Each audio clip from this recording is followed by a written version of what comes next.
to Just an Average Fantasy Football Podcast.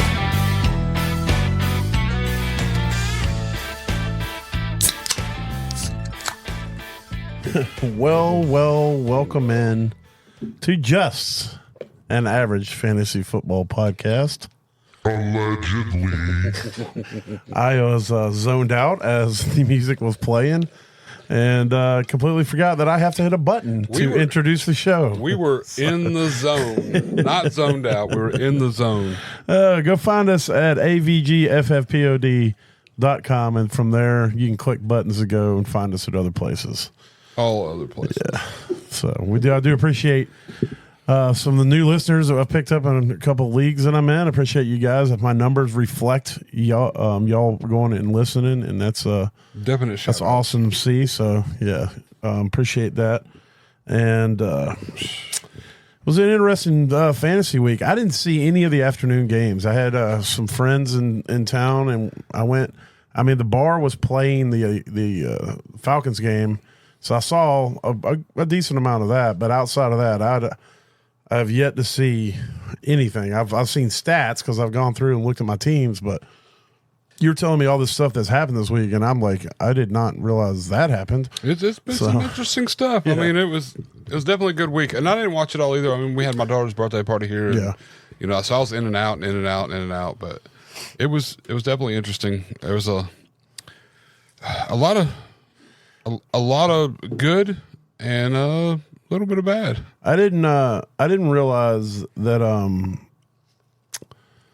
Mahomes was the one that had taken Rice out till around lunchtime today. I was going through TikTok and I was like, holy shit. Yeah. No, it was. I was trying to figure out why I was getting these weird memes of when the water boy tackles the guy and everybody's like, when Mahomes when he throws an interception. And so I was trying to understand it. And then once I seen it, I was like, oh, that makes sense. Like that makes out. Yeah, that makes sense. So I guess we'll kick off the news segment with that news. Oh, that's loud.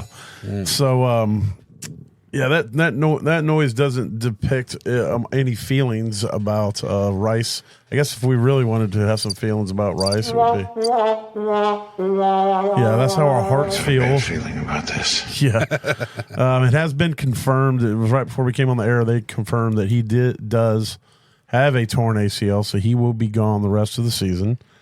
And hate to hear that. He was on pace to have an amazing year, and he was the steal of this year's fantasy, with all the stuff that he had got into, at the beginning of the season, and we were, thinking maybe getting suspended. So a lot of people were fading him early in drafts, and you were able to get him in real good values. Yeah. Oh, yeah. And I was even getting him at decent values in dynasties, startups and whatnot. And, you just hate to see it, but that's just the nature of the beast. It's been pretty rough. We're going to go through some other injuries, but that is definitely the biggest one thus far down the pipe for week 4.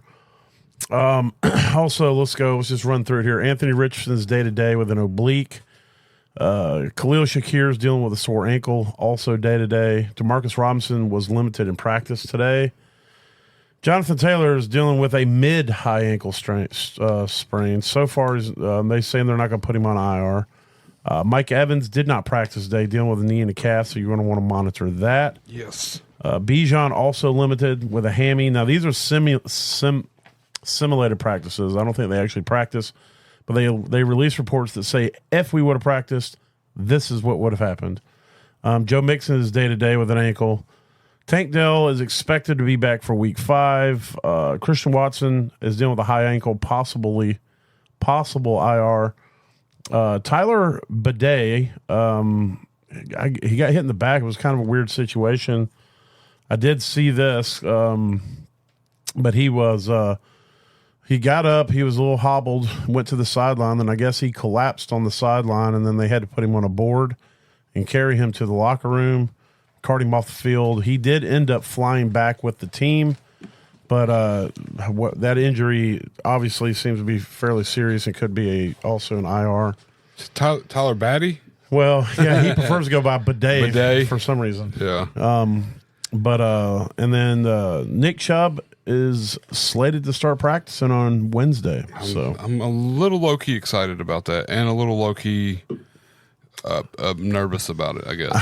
I have mixed feelings on both ends. Yeah, because I have Ford and I have Nick Chubb. That's exactly. But the bad part is not every place I have Ford, I have Nick Chubb. So it's kind of nowhere that I have Ford do I have Nick Chubb. And that's where it's worse if you have both of them, because you don't. Who do you trust to start with if you have them both? Yeah. You know, of course, if Chubb's going to start that week, at least you might want to. Well, they need all the help they can get. So if Chubb can get out there and start dominating, what?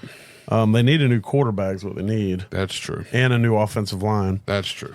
All right. Well, that's majority of the news. I'm sure other things will come out. We still got 2 games to play tonight, so hopefully get through that unscathed. Let's roll into our favorite segment of you got something for fuck that guy over there? Something aggressive. You got anything aggressive? Super aggressive? Yeah. The most you could do the kaboom, I guess. I could do the kaboom. Kaboom. There it is. All right, so I'm going to go ahead and kick it off with the two that hurt the most. What hurts the most is having Josh Allen and Mark Andrews. I know they're not the same position, but these are the two I need to get off my chest. I need to vent. I need some therapy. Josh Allen, I get it. You're going to get a game like that every once in a while, but 7.3 fantasy points is oh my god. But then you have Mark Andrews, who tied me and Baker and most of you, I'm assuming, who listen for the same amount of fantasy points that we all have, and that's 0. And he is killing multiple teams. I'm going to bench him, or in redrafts, I might drop him outright. In dynasties, he's going to the bench. I'll be playing, I don't care who I play over him. Yeah. It'll be somebody who's going to get at least 1 point because he can't do that anymore, apparently. Apparently, he's just a blocking tight end and does not receive anymore. He doesn't know how to catch the football. I don't know what's going on. He had 1 freaking target, didn't catch it. In a game that they were dominant. They dominated that whole game. This game was a little different. I mean, Derrick Henry went out there and his first touch of the game was 87-yard touchdown. It was like his literal first touch of the game to the house, just straight up, and that kind of he ran as fast as Xavier Worthy ran on his touchdown reception. Just the same miles per hour. And Derrick Henry's like 11 of Xavier Worthy's. I mean, he's a dinosaur. He's an absolute animal. He's just monstering. So.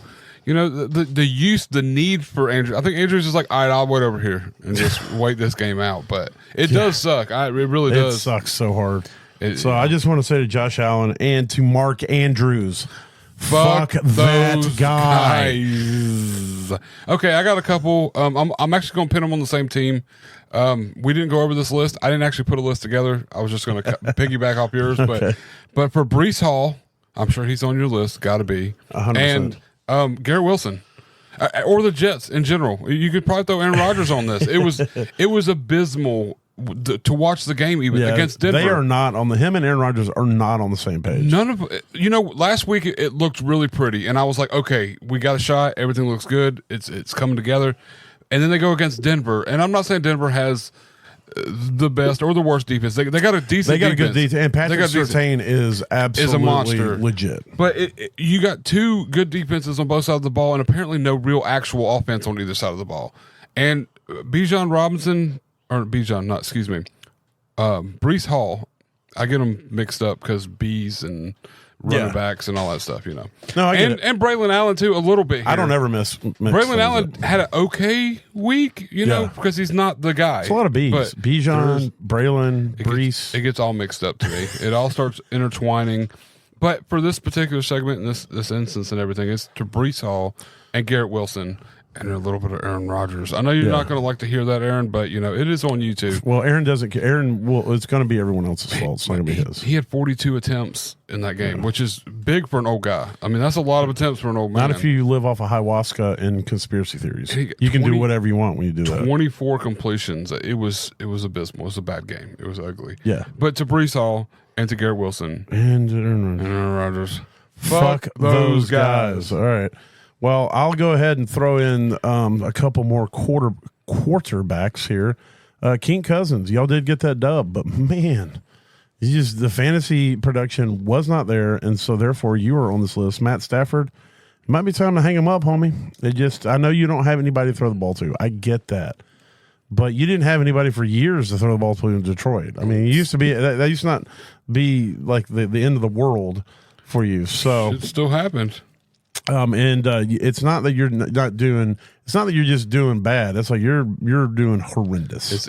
And your O line's garbage. Bad. So I'll throw them in on that pile. Yep. Well, it doesn't look garbage for Kyron. Kyron's still out there doing work. Yeah. I mean, Kyler Murray, 12 fantasy points. Come on, dude, you got to do better. Yeah. And Justin Herbert, it was a big game, and y'all got that L, 13.2. I threw y'all in there because there were people depending on y'all, but you probably, I don't know, maybe shouldn't have been on the list, but who cares? It's my list. I make the rules. So to Kink Cousins, Matt Stafford, Kyler Murray, and Justin Herbert. Fuck those guys. I'm going through some of the games. I was like, wow, who else do I need to yell at? It's tough for me. I had a decent fantasy week everywhere, like personally, and I know there were some people that didn't do well. Well, here's a couple. How about Brandon Ayuk and Amari Cooper? I was literally fixing to get to the I just pulled up the Browns game because I was going to yell at Deshaun Watson, even though he shouldn't belong here. No. But watching him play is getting really bad to me. Like, I can't see him out there. Against the will of all of us who have to watch it, he just goes out there and plays terrible. It's so bad. And he played against the bottom tier defense this week and still couldn't win. Couldn't do anything with it. He's out there forcing us to watch bad football, forcing his teams to experience bad football. It's terrible. And also, it kind of hurts, Amari Cooper, 4 for 8 for 35 yards. I mean, 7 garbage can. Trash, man. I mean, so I don't know. But I will say that, Alexander Madison's still being Alexander Madison. I don't know what that means. Absolutely garbage. Is that trash can? Yeah. Oh, it's pretty garbage. Yeah, he matched his James Cook, Travis Etienne, ass. All of the Jaguars. The Bills suck too. I mean, Etienne got injured though. He left the game kind of early. Oh, okay. Bigsby had a little more carries and had some time. I still hold firm that the Jaguars are. Oh no! In general, the Jaguars belong on Flex. Yeah, Doug Peterson, you need to be on this list because hey, newsflash: when you're the leader, when you're the top of the fucking pyramid, it is your job to take the fall. That's what you're supposed to do. That's what all good leaders do. When you stand in front of the media and they're asking you questions about why your team isn't performing. It isn't you don't stand there and point at your players because that's the dying gasp of that's the last gasp of a dying coach. Because your seat's hot, you're about to get canned, and so now you're trying to direct and deflect the blame at somewhere else, and it's terrible, and it will affect any future prospects you have. Yep. To know that you just when the shit gets throwing tough, people under the bus, you're just gonna throw them under the bus because you're the captain of that ship, bro. So you're steering it. And so you can be on that list for sure. All of y'all guys. Yeah. So to all the people that we just mentioned, fuck those guys. All right. So from there, we're gonna go make fun of ourselves. I'm good about fuck this guy. Oh man. Let's see. What does this button do? Bruh. All right. So, we're going to hit the top. Brilliant. I have absolutely no idea what's going on. Well, that's true because we're actually doing top performers. Yeah, that's perfect setup. Yeah. Fully unintentional setup, but we love it. Yeah. I should have had this pulled up, but we are just average. So that's all it is. Second. Any more than average, we would be good at our jobs, and that's not what we're here to do. No, we're definitely not trying to be above average. No, not at all. So going to week 4, and there we go. All right, so I'm running all this out of a full PPR because I'm tired of the app that I was using. It keeps failing me. Everything keeps shifting every time you try to move back and forth. Yeah, and so I decided that it's just easier. I only play in full PPRs. Matt only plays in, I think, full PPRs. All my legs are full. And so we're just going to become the first podcast that deals mostly and mainly with full PPR. Yeah. And so generally, if they did good in a full PPR, guess what? They're going to do good in a half PPR. You're not that far off. It really isn't. Especially, I mean, really the only difference is your pass catcher. So you're, wide receivers and tight ends are the biggest hit on this that you're going to notice the difference in. But. So right now, according to this league, of this full PPR league, which I guess don't really matter for quarterbacks, Jordan Love is the QB1 of the week. He went out there and threw for 389 yards. 4 passing touchdowns, and then he also Well, he only had 6 rushing yards. I thought that said 6 rushing touchdowns. I was like, holy crap. Wow. But no, so yeah, it was rough. I know it was rough for him at the beginning. He did throw 3 picks. So it was that's a big comeback though. Yeah, I did see where one of those picks wasn't his fault. I think it bounced off of 2 of his guys before it went to the other guy. It did.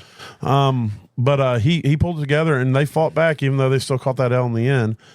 They fought back and got back in that game, and he was amazing. Could have won it. Like it came down to a win. I mean, they could have won it. It was close. Justin Fields, he was. We'll talk more about him in a minute. But actually, no, he wasn't my smash of the week. He was my streamer last week. Anyway, Justin Fields went out there and he's getting comfortable. I mean, they've coached him up. He is looking pretty good out there. I know they still lost that game as well, just barely to the Colts because Big Dick Flacco came in slinging it to bail out the Colts after Richardson got hurt. But Justin Fields 312 yards, threw for a passing touchdown. He rushed for 2 more touchdowns. And like 50-something yards, too. I mean, he had a big game. Yeah. Baker Mayfield, he is Himothy. He threw for 347 yards, 2 touchdowns, rushed for another.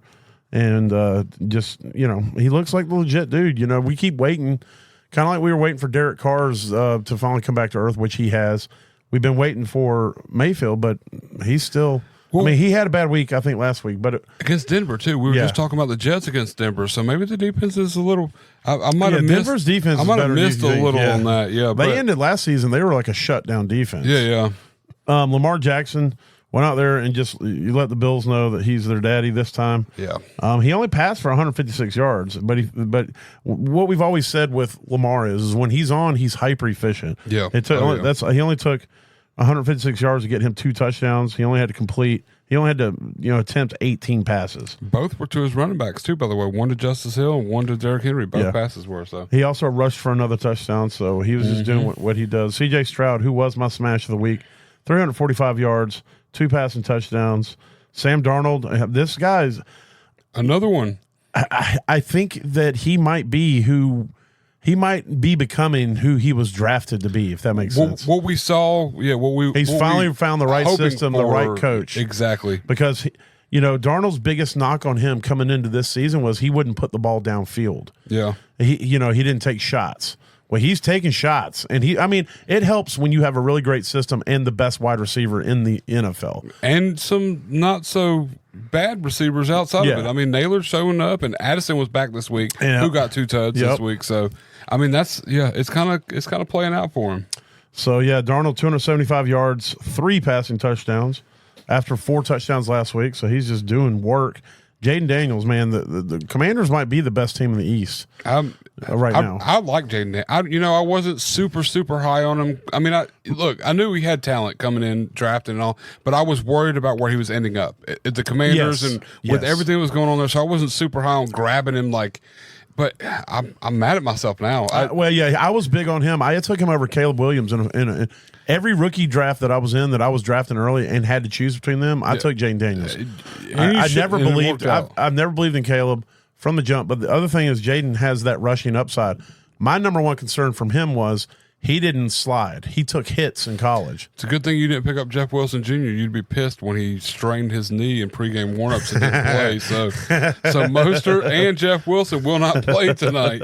That just kind of makes me laugh. But, oh wow! But anyways, anybody who cares is I have Mostert in a lineup where I don't have anybody else, and I was going to try to grab Jeff Wilson Jr. I would have had to drop somebody in order to do so because I have no more IR spots.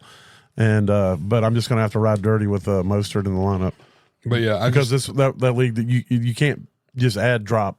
Yeah, everything goes through waivers. I thought it was funny though. It just popped up. So I got saved actually by the waivers. You did. But Jaden Daniels looks like the legit dude, man. I mean, he's got the Commanders rolling, and that offense is clicking. Cliff Kingsbury, I mean, we've roasted him. I will roast him in the future, I'm sure. Oh yeah. But his it looks like when he gets to run the offense, he wants to run with the personnel he wants to run it. When he doesn't have to also be the head coach, he can just be the O coordinator. Then things can click. Things can work out. And then Dak Prescott, he got on one. They got that dub against the Giants. We talked about that on Thursday night.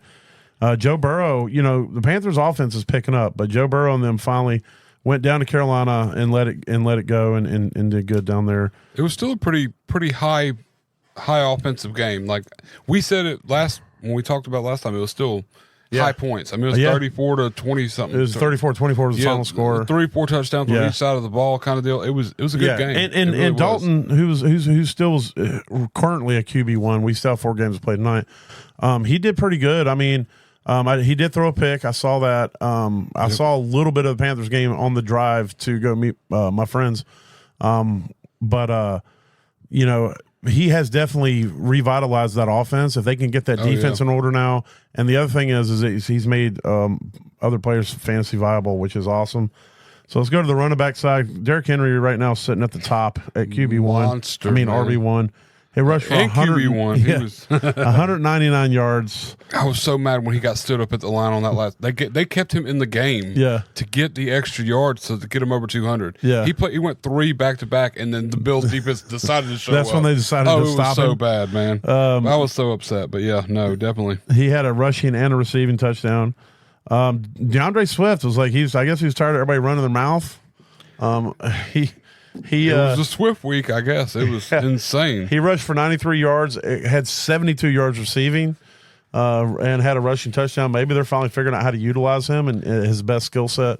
Alvin Kamara is still doing what he does, even though he was a little banged up. Rushed for 77 yards, receiving for 42, rushed for a touchdown. Jordan Mason, I mean, that's just an easy offense to run with. San Francisco, 123 rushing yards. And a rushing touchdown and 37 receiving yards on top of that. Chase Brown, he still only played 40% of the snaps, but he is getting more high value carries. He's doing a lot more with them too. He's far more explosive than Moss is. He woke up this game. It was a good game. And I think the team is realizing. Plus, it was the Panthers who were soft against the run. He rushed for 80 yards, 2 touchdowns. Speaking of the Panthers, Chuba Hubbard, another good week. I said it last week. I don't know if I said it on air. I think I said it talking to a buddy. I am concerned about Brooks. When Brooks comes back, I do feel like they're going to want to work him in, but I don't think Brooks is going to take Chuba's job as number one. He's coming off an ACL. You don't generally just bounce back and start, 100%. It takes a season generally to get back. And so I think Chuba is going to be pretty viable as long as Dalton's in there for the rest of the season. But he is the RB6 on the week. 104 rushing yards, rushing touchdown. I'm not sure if I said that. He also had 17 yards receiving. Justice Hill. I hate this. Yeah. 18 rushing yards, 78 receiving yards. So tough, too. And a receiving touchdown. To feel confident in playing him, you know, week 1, good week. 8 targets, 6 receptions. And now week 4, 6 for 78. Well, he's part of the reason that Mark Andrews isn't getting any action because he's getting those passes down over the middle. Kyron Williams, 94 rushing yards, a rushing touchdown. Had a decent week. Jeremy McNichols, out of nowhere, 68 rushing yards, but he had 2 rushing touchdowns. Man, yes. On 8 carries, by the way. 8 carries, he did that. Brian Robinson right behind him, his teammate. 101 rushing yards, had 1 rushing touchdown, so he was out there getting work done on 21 carries. 21 carries, that's still really good. So he's still the guy. Jonathan Taylor had 88 rushing yards, 20 receiving, had a rushing touchdown before he got banged up. Aaron Jones, 93 rushing yards, 46 receiving, was RB12 on the week. James Conner bounced back this week as well, 104 rushing yards and a tud. And Zach Moss, again, it was against the Panthers. He got that touchdown. He got 51 rushes. His biggest thing was he had the 4 receptions, so that helped out a lot. Oh, yeah. All right, let's move into the wide receiver scene. Nico Collins dominated, and I'm sure we'll be talking about him in a minute. We sure will. He is the wide receiver 1 of the week. He caught 12 receptions for 151 yards and a touchdown, had 15 targets. Jaden Reed, I mean, this dude is electric. I'm so pumped that I went and got him in the places that I could get him. I have so many shares, and it's nice when you see a guy like this because the guy next year, he's going to be a first-round draft pick in fantasy. In the 2 weeks that Jordan Love has started, he's been a top 2 wide receiver both weeks. And he was decent whenever Malik was out there. He was still serviceable. He's a flex play with Malik, but they held Malik back from throwing the ball, so you kind of got to expect that. But still, week 1 and 2 week 4. He's going to be money all season. Dontavian Wicks had 13 targets. He caught 5 of them for 70 yards and 2 touchdowns. So he's going to be interesting next week with Watson being down. Yes, correct. CeeDee Lamb, 7 receptions, 98 yards and a touchdown in that win against the Giants. That's just CeeDee Lamb. Mike Evans getting back on the horse, even though he was limited today. He had a good week, 8 receptions, 94 yards, and a tud. Malik Neighbors, we talked about him last week, but you can't talk enough about him. This dude is legit badass. He's going to be a top receiver as long as he stays healthy. Or better. Yeah, we're going to be talking better. I feel like we're going to be talking about him the same way we talk about Amon Ra and Jefferson in a year. Next year, you're going to be looking at drafting him in the first round, or you're not going to get him. Period. Because especially if he can get better quarterback play, stuff like that. So even with the quarterback play he's got right now, he's still a wide receiver 1. Yeah. I mean, 3, 4, and 6 the last 3 weeks. Yeah. So 12 receptions, 115 yards for him. Jordan Addison, you mentioned earlier, he finally getting back from injury and made his presence known. It only took 3 receptions to do it, but for 72 yards and a touchdown. And he got 1 on the rush side. They played him out of the backfield for a 7-yard touchdown. Oh, nice. Josh Downs, if Flacco's out there, then Josh Downs will show up on the stat sheet. It's going to be money, yeah. Yeah, 8 receptions, 82 yards, and a receiving touchdown. Brian Thomas Jr., even though that team is sucking, he's doing pretty good for a rookie. He had 6 receptions on 9 targets, 86 yards, and a touchdown. And I just completely exited it out. And coming in at number 10. There we go. Luckily, it didn't reset. Sweet. Okay, cool. Deontay Johnson, 7 receptions, 83 yards, and a tud. I love that. He was dealing with some injury going into the game. The one thing I didn't like about what the Panthers were doing, I didn't understand it. They were using him as the down-the-field guy. That's not his game. I know. And so they need to reevaluate that because that would be more of Legette's thing. Yep. And less of Deontay Johnson. He is a over-the-middle type guy. Especially when he was dealing with a hammy coming into the game. He's still got 7 receptions for 83 yards and a touchdown. Still monstered pretty well. Justin Jefferson, 6 receptions, 85 yards and a touchdown. I mean, he's just an animal. Speaking of Legette, he got his first touchdown. And if you haven't had a chance to go look at the interview of him being asked about that touchdown and his celebration, it is absolute gold. This dude is one of the more lovable guys in the NFL. True that. And he seems like a freaking riot. But he had 6 receptions. He got the mark of the beast, 6 receptions for 66 yards and a touchdown. He averaged 6.6 yards per touch too. Oh man, is that crazy?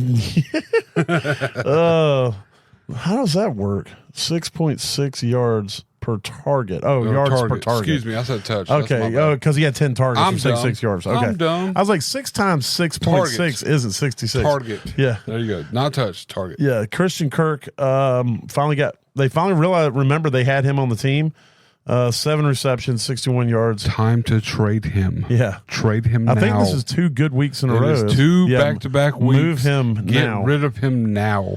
Stephon Diggs, 5 catches for 69 yards.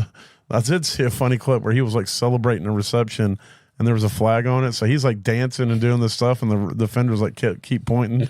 And all of a sudden Diggs is like, he's all hype, and then he looks back and he gets all sad. Jamar Chase finally getting involved. 3 catches. It didn't take much to do it. 85 yards and a tud. Terry McLaurin, another good week. 7 receptions, 52 yards and a touchdown. That offense is going to roll. He is somebody that is going to be nice. I'm glad I traded. I got from you. Yeah, no, right before it all started, and I'm still fine with it. But you're in a rebuild. Yeah, exactly. I need the future, but this is relevance. He's going to be part of this offense. Yeah, finally, we've talked. He's had 13 different quarterbacks, and this is one. I think 14 billion in 12. And this is one that's actually competent and can actually get him the ball, and it looks good. I'm loving this. Wan'Dale Robinson is a target monster right now. He might be somebody you can move in your redraft. I did that in the same trade. Yeah, redraft leagues. You might want to move if you can, Wan'Dale, and try to upgrade, because I don't know if it's going to continue. But he had 14 targets, 11 receptions for 71 yards. They're not like down the field targets, but if you're getting that kind of volume, then you can eat on that all day. Oh, yeah. Ladd McConkey had, from what you were telling me, a pretty acrobatic touchdown catch. Yes. Very, very nice touchdown catch. 5 receptions for 67 yards and a tud. Michael Pittman Jr., again, when because Flacco's going to throw and he's a better passer, if he's going to be starting next week, Pittman's going to be a guy you're going to want to play. Yes, 100%. And he's on waivers in some leagues. He's not going to be on our waiver discussion because he shouldn't. I don't care how bad he was doing. He still shouldn't have been on your waivers. But he is out there. Because I had my mom pick him up off of waivers in our league. Oh, wow. So she had him on the bench. We got a deep league. That's a 14-man league. That's a 14-man league, yeah. That's pretty, yeah. Terrell dropped him. Okay, that makes sense. But Michael Pittman is. I would get upset about it. Eventually, you got to go no and just drop it, and then that's when he comes to fruition. I would just take a peek at your waivers and see if he's there. Chris Olave, 8 receptions for 87 yards and a tud. George Pickens finally getting involved. Had a good week. 7 receptions for 113 yards. He's somebody I'd be looking to low key buy as well in your redraft leagues because I think this offense is only going to get better. And if him and Fields develop that chemistry, it's increasingly getting better. The targets are looking better. I mean, I like it. And the target and Fields has become more confident. So I just think as they continue to evolve, when that word for the week last week, yes. Xavier Worthy, only took 3 receptions, but I mean generally with that guy, that's all it takes. 73 yards and a tud. Shaheed, this is one of the rare occasions where he had 11 targets, caught 8 of them for 83 yards. Marvin Harrison Jr. just being that badass rookie out there. An honorable mention, I'll throw him on there. Trey Tucker. You called it out. You talked about how he's somebody you want to get. You actually put your money where your mouth is. You went and picked him up in a lot of places. I should have played him over Jacoby this week. I really should have, and I didn't. I figured Jacoby was going to at least be a volume hog. But. And it was similar points wise. It was only like a 3-point differential, but Tucker was way more explosive. If that makes sense. Yeah. But yes, it was like a 3-point difference. Yeah, I would have had 3 more. Myers had it's more than that. He didn't even break 10 in a full point PBR. Oh really? Yeah. And Tucker's got what, 13? 15. 15, okay. 4, yeah. They're obviously going to be closer in a half point because he only had 5 receptions, and I think Myers had more receptions. I don't remember what league it was. I sat him and played. No, they both only had 5, so yeah. But, so anyway, back to Tucker, though. He looked good out there, and, he's definitely, like we talked about, the more explosive option in that offense. You're right. It was 6-point difference. Let's see. It was 3 points, but I was wrong. Tucker Kraft finally making an appearance this season for Green Bay. 6 receptions for 53 yards and a touchdown. Pat Freiermuth getting some love up there in Pittsburgh from his quarterback. 5 receptions, 57 yards, and a touchdown. Finally targeted him in the red zone, man. They had him out there on the red zone. That's what they need, man. And if you saw the catch, he caught it and then literally just dove backwards into the defender and took them both into the end zone. Yeah, it was beautiful. That's his superpower. Oh yeah. Travis Kelce, with Rice going down, all of a sudden Kelce is super viable. 7 receptions, 89 yards. With Rice being gone down, Kelsey's about to go through the roof. Yeah, it's fixing to be Kelsey time. Yeah, George Kittle, he seems to be pretty consistent right now. So 4 receptions, 45 yards, and a touchdown. As long as he plays. Taysom Hill did not catch any passes and do anything, but he had some rushes. Like a 37 touchdowns or something, I think. Yeah, I have to go. This don't even give you the rushing stats of the tight ends. He had 2 rushing touchdowns. 6 attempts for 24 yards and 2 touchdowns. Yeah, I knew it was going to happen at some point. I had him benched in a lot of leagues just because he was also dealing with the injury. And why not against the Falcons? I mean, that's the best time to do it, Yeah. Piss off the Falcons people. Dallas Goedert, 2 good weeks in a row, 13 fantasy points. Had 7 receptions, 62 yards. Jake Ferguson staying pretty consistent, 7 for 49. And Cade Otton, we were talking. Yes, 2 good weeks. We've been talking about waiting for Cade Otton, all those routes that he runs to start paying off, and it looks like it is. They're figuring it out. Yep. And some dude named Blake Whitehart for Cleveland had an okay week. Oh, yeah, that's the 3rd string tight end because Akins. Akins is nothing. He's a blocking guy. Yeah, he can't get open. I watched a couple plays this game. His first look was to him, and he couldn't get open. He couldn't get out. Yeah. So I don't know. They need what's his name back. Njoku. They need Njoku. Yeah. Back. The reports are hopefully this week he should be back out there, and that's the hope. I mean, that would definitely work out a lot better for him. So all right, let's find a sounder for toast or roast. Oh, I thought you were headed. We had one picked. We did, but I don't remember what it was. Oh, well, just what's that one right there underneath the drum? This one. Damn, Daniel. That's for your. Okay, that's for mine. yours. Yeah, okay. All right, so in my don'ts, we'll go ahead and get that out of the way. We'll say Charbonnet is my don't, but in fairness, I had Charbonnet if he starts. So not I mean, if he goes and balls out either way, I'll eat it. But if he goes and gets like 10 yards on 2 carries, I'm not gonna own that. If Kenneth Walker doo-doo's in his pants, I'll own that though. If they both doo-doo, then you get that. You get it all day. Richardson against the Steelers was one of my don'ts. He got injured. He only played 20% of the snaps. He only had 5 points, so you don't really count that one because you don't know how that would have went out. Yeah. The Chargers pass catchers against the Chiefs.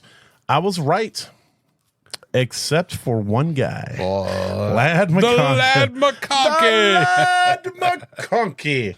He put up 17 fantasy points, so I get the.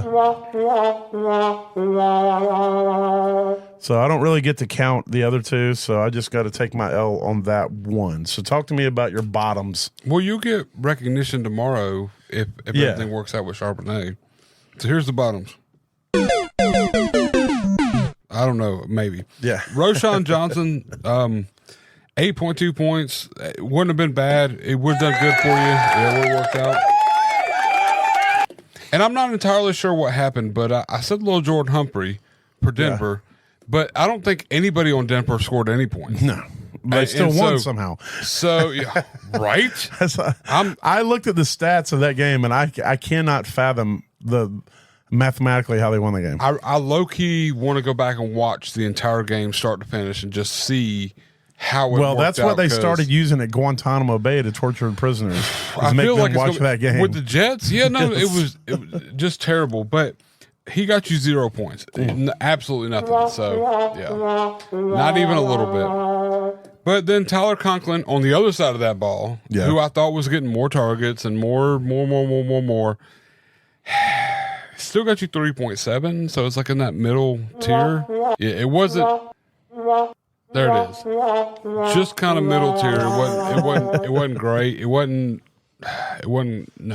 anything really. No, but he was. I think he had 4 or 5 targets. So, he had 6 targets, I think, on 4 receptions, but it was only like 17 yards or some stupid shit. So it wasn't good. But I think in the tight end landscape though, that's like if a receiver got 10 points, he got 3. So it's like we'll give you. All right, that works. It's right there. It's right there. It's a mixture. Yeah, but that's where we were. Baker's bottoms. All right, well, I'll go ahead into my smashes. I'll kick off my. First of all, I had Mark Andrews.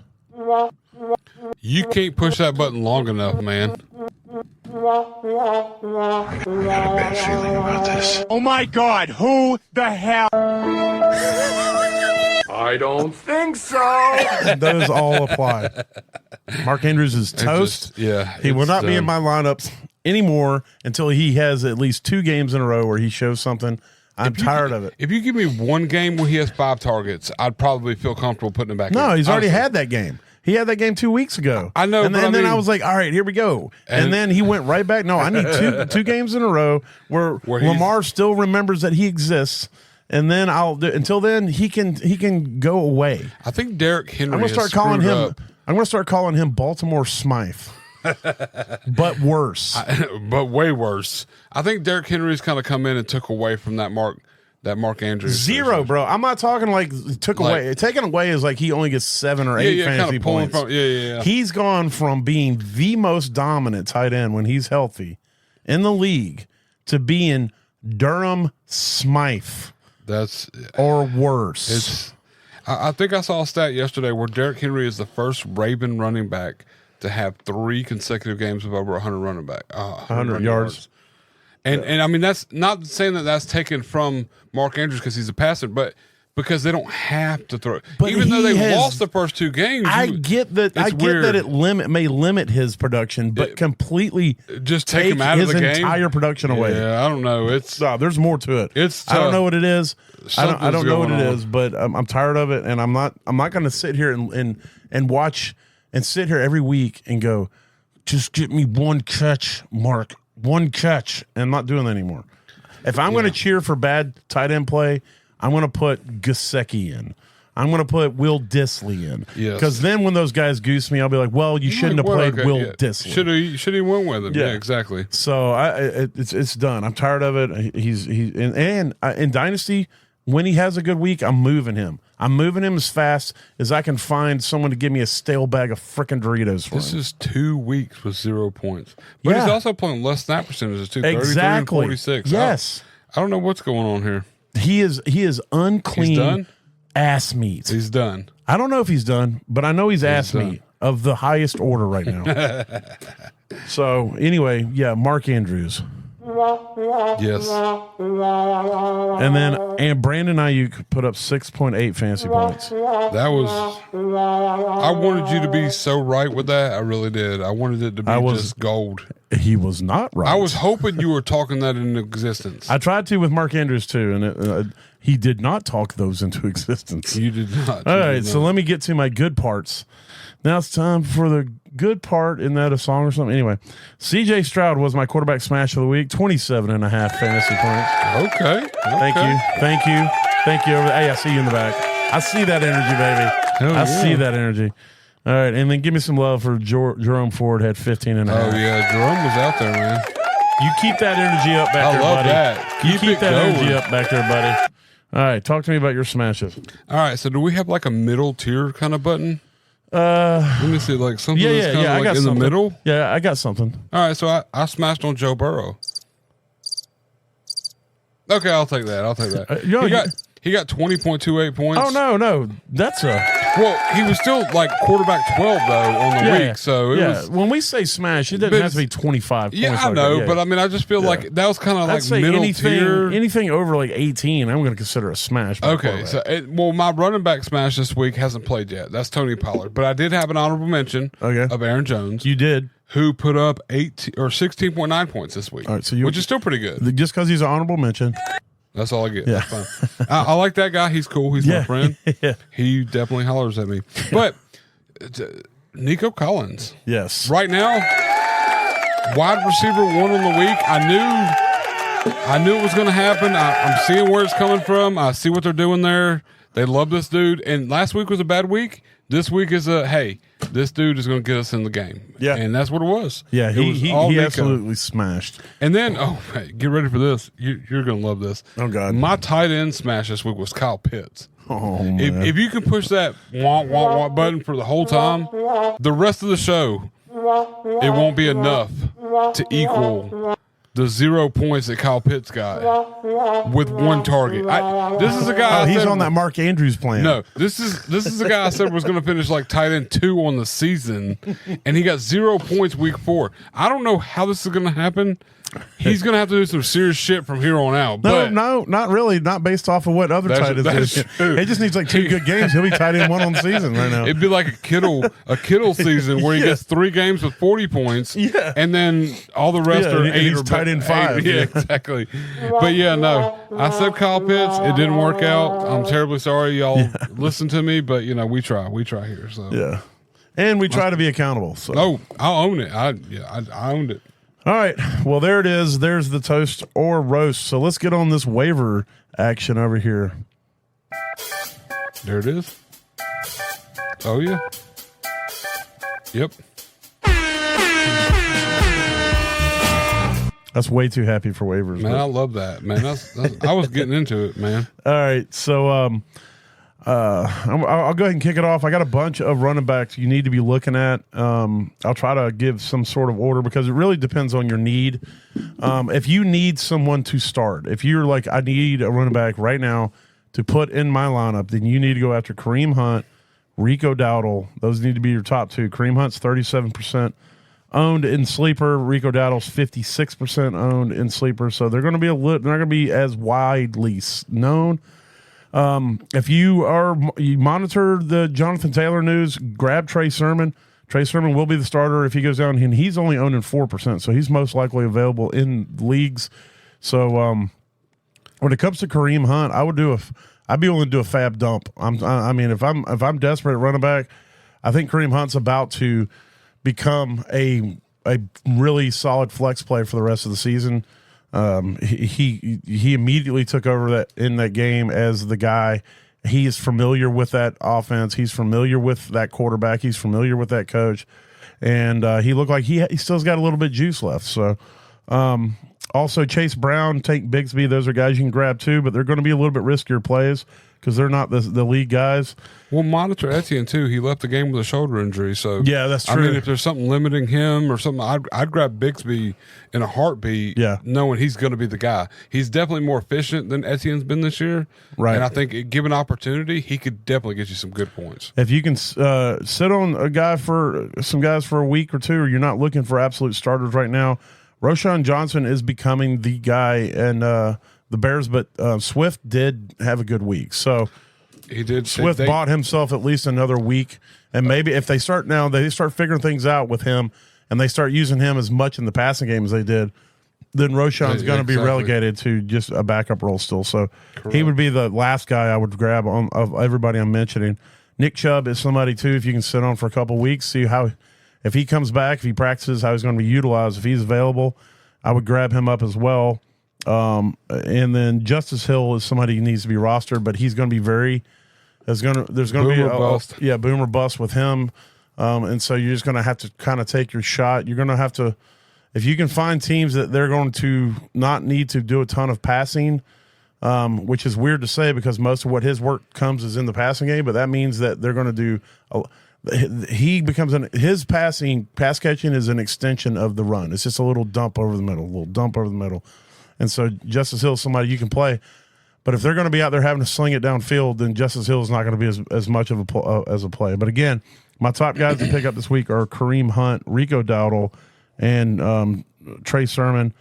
If Jonathan Taylor, if we find out before waivers run on Tuesday that Jonathan Taylor's going to be fine and he's starting next week, then I would bump Chase Brown up above Chase Brown and Tank Bigsby up above Trey Sermon. But as of right now, Trey Sermon is somebody you want to roster because I have a feeling he's going to Jonathan Taylor's going to miss at least 1 week. I think so too. So any other running backs that you got that I did not mention? The only one is, and this hinges solely on whether Austin Eckler actually comes back off this concussion. Yeah. But Jeremy McNichols or whatever. Yes, I mean, the guy got a little limited work and did a lot with it. So, I mean, I know it was easy defense, but, I mean, he's still going to be viable. They saw what he did.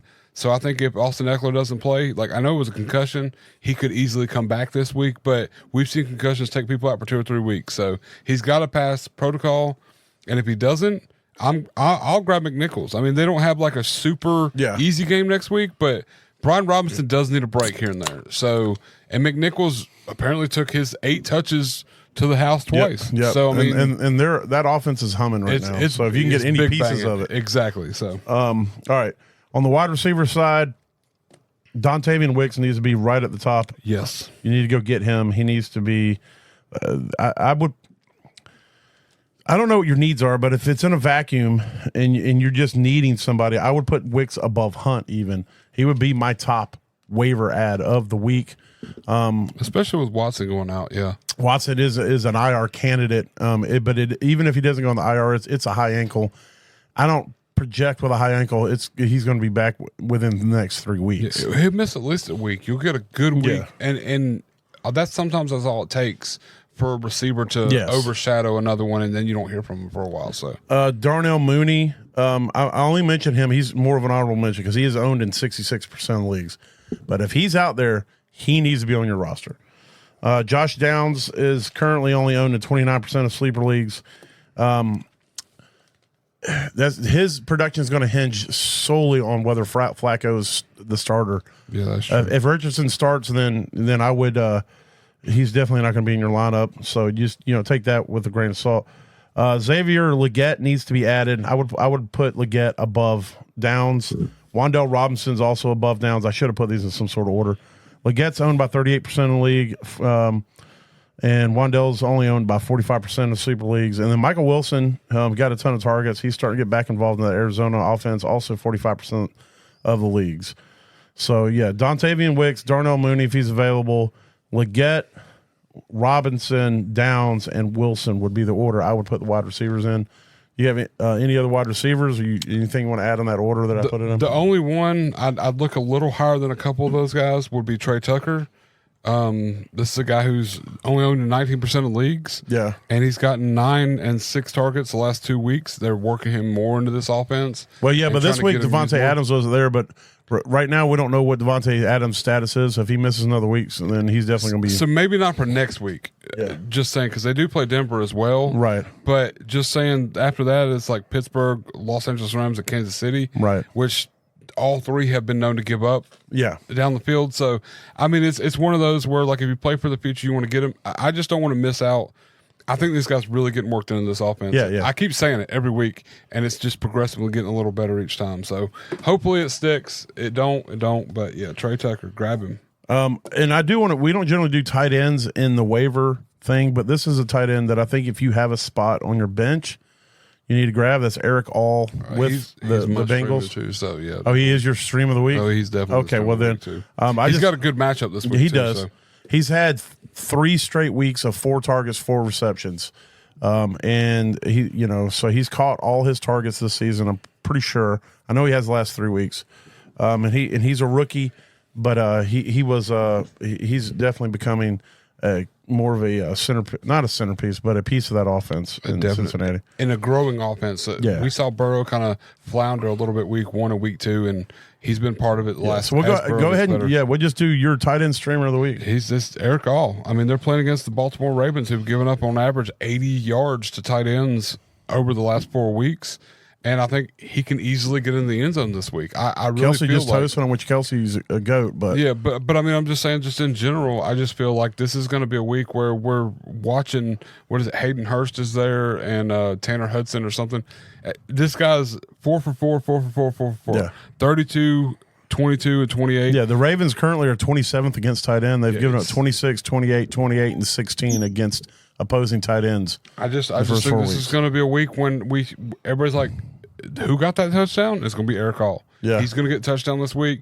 It's still going to be on 4 targets, but it's going to be 39 yards and a touchdown, and you're going to get 16 points out of him instead of 10. Yeah. So that's where I'm at. Well, full point PPR, of course, but yeah, that's where I'm at with him. He's my streamer this week. Well, my stream of the week is at tight end is Tucker Kraft. He finally got involved in that offense again, and they're playing the Rams. The Rams right now are their defense is just not very good. Their team is kind of falling apart, and they are the 24th worst team against tight ends. They give up on average 10.3 points to the position, and so I think that Tucker Kraft is especially with Watson being down.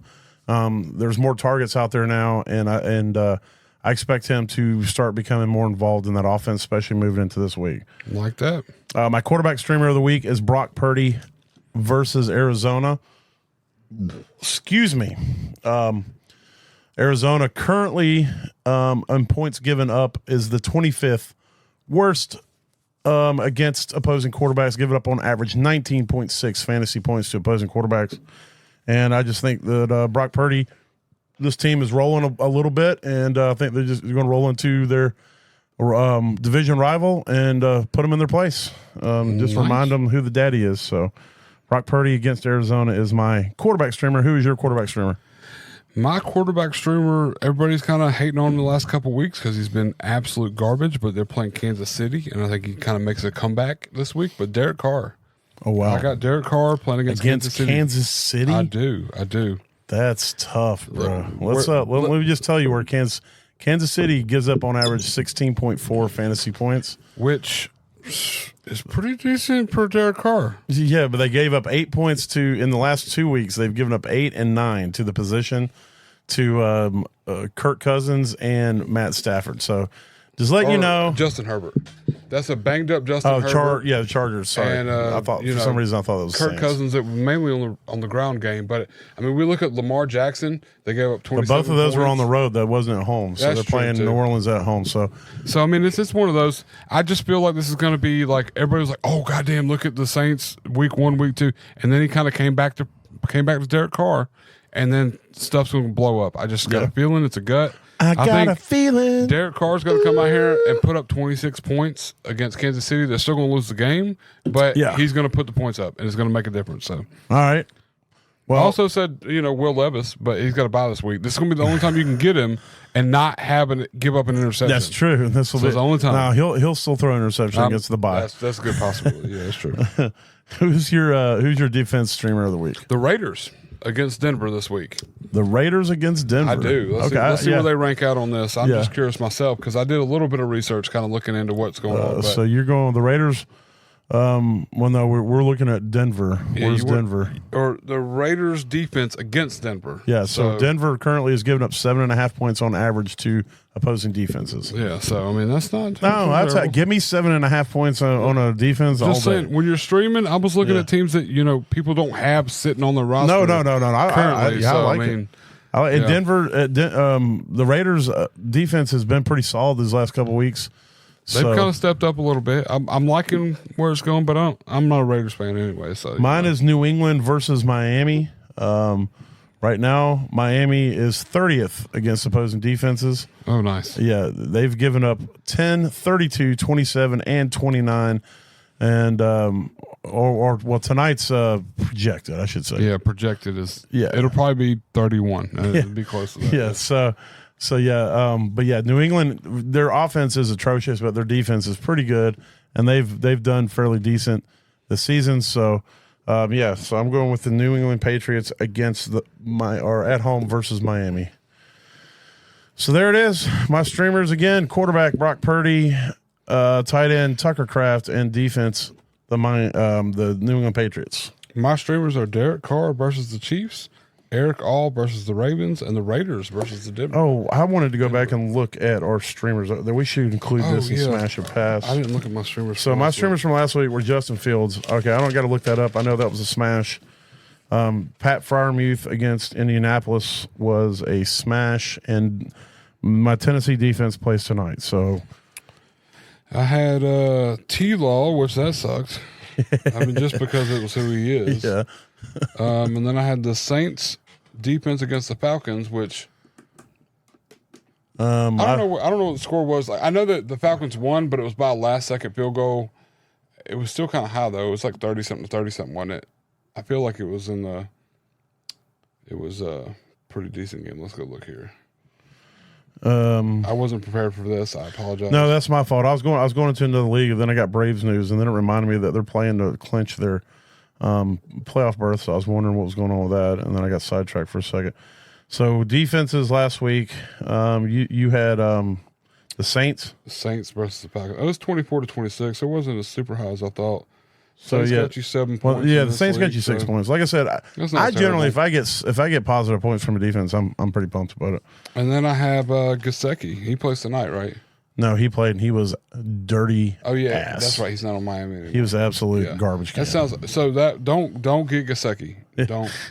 He was garbage. Ignore that one. That one didn't work out. But we'll try to remember to include our streaming options. You know, he had one target for -9 yards. Yeah. That was pretty bad. Yeah. I think me and you scored more fantasy points than Gesicki did. Depending on the scoring system. So there it is. There's the recap and the waivers, and also I just want to say R.I.P. Dikembe Mutombo. He also Chris Christopherson. Also want to say I meant to bring this up before the show started. Anything about this?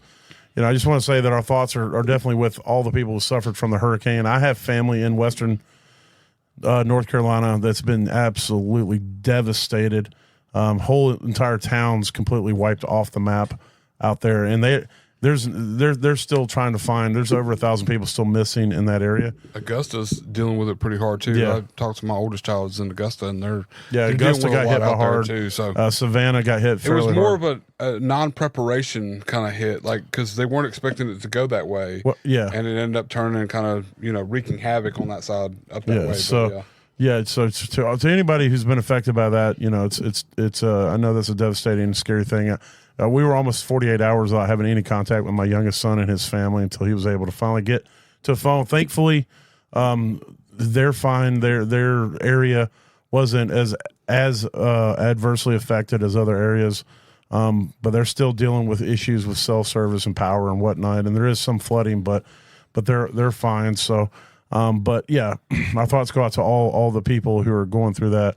And again, R.I.P. to Chris Christopherson, one of the greatest poets to ever walk this earth. And, Last RIP, just because it comes in threes. Well, Pete Rose died about an hour ago. Oh, I did not know that. So just heads up, Pete Rose. To the all-time hit leader, should be in the Hall of Fame. Hopefully they finally asterisk or whatever put him in the Hall of Fame. With everybody that's in the Hall, he should have already been in the Hall. Same. I feel the same way, yes.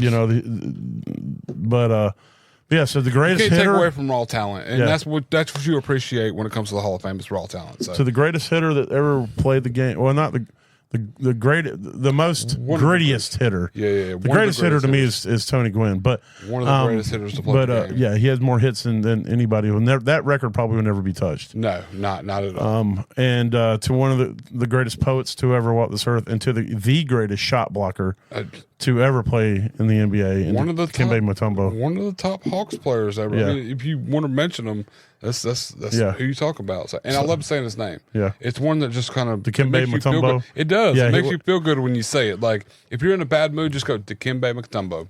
And you just and his commercial, that commercial a while back where he was like blocking everybody, blocking all in the grocery store too. Like oh no, that's gold. Yeah, it's one of the best. Absolute gold. Yeah, but R.I.P. Yeah, R.I.P. Yeah, and so, but y'all be good out there, and we'll talk to you tomorrow, barring no more natural disasters or catastrophes or unnatural like water going on something that combust when water touches it. Yeah, because basically Biolab and Conyers going. I mean, it's been a weird few days. It's been like a week of just insanity a little bit. I mean, I don't want to. Part of me feels like kind of in some weird like apocalyptic movie. This is like the beginning of it. My child's like, "Hey, look, we're in the apocalypse right now, so just deal with it. Just Georgia, just Georgia, Newton County." Because I'm like, well, we didn't just like the lower southeast. I'm like, we didn't really get hit by the hurricane too much. No, Georgia, just Georgia, and a little bit above Georgia, that kind of area.